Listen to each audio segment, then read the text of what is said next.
बिराद जारला खस्थ'आव गोग्लैसोनानै दङ।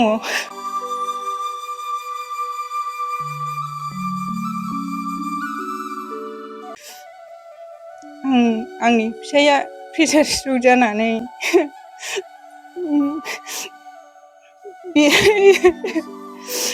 साराय 3 बोसोरानो जाबाय। मानसिखौबो सिकित्सा खालामनो हायासै फैसा थाखानि आंखालनि थाखायनो।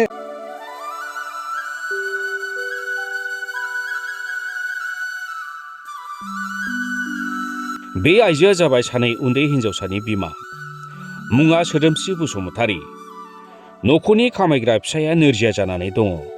दा जेबो राहा गैयै जानानै मेगनाव मोदै। क'क्राझार जिल्लानि सेरफांगुरि पुलिस थाना सिंनि गुमगुरि गामिनि दैथुन बसुमतारीया 3 बोसोरनिफ्रायनो प्रेसार स्ट्रक जानानै जेबो खालामनो हायै देहायारि नोरजिया जानानै दङ।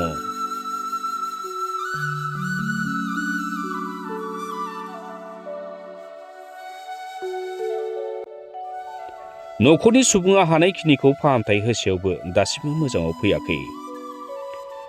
जेरैबो राहा गैयै जानांनाय सोदोमस्रि बसुमतारीया दा मोदै हुगारनानै सम थांहोनांदों फिसायखौ फाहामथाय होनाय आरो उन्दै उन्दै हिन्जावसा सानैखौ फोरोंनाय फेदेरनायखौ लानानै।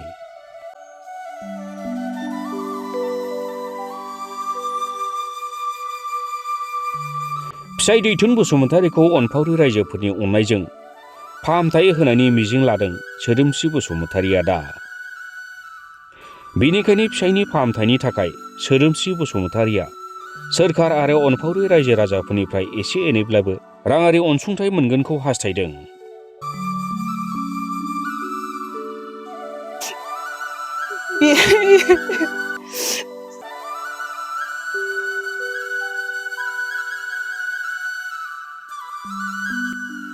रायजो राजाफोरनिसिम आङो दिनै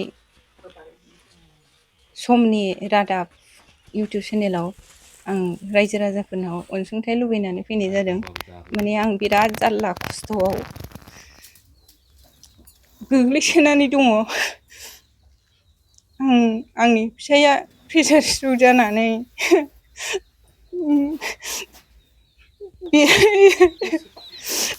साराय 3 बोसोरानो जाबाय।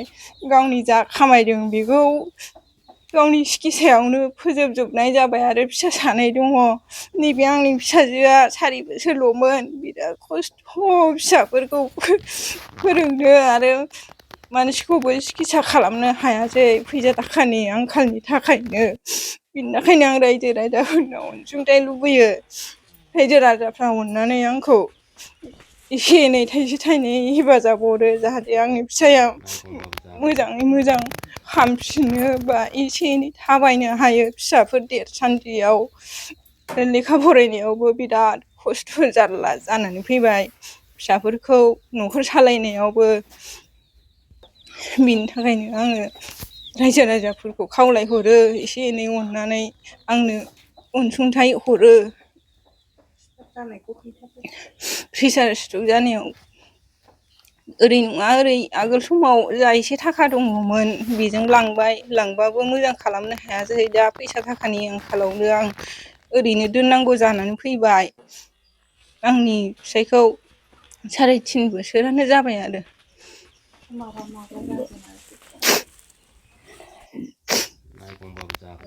जाजेननाया 2022 जुन बेयाव जादों आरो जुन मास 5 तारिखमोन। 9957125610 आंनि मबाइल नाम्बारा। मोनफैबायदोंमोन सिगां आगोल समाव मोनदोंमोन गोबावसै आरो दा सरखारनिखौ 10,000 मोनदोंमोन आरो बे मुलि बायनायावनो थांजोबदों 10,000आ। दा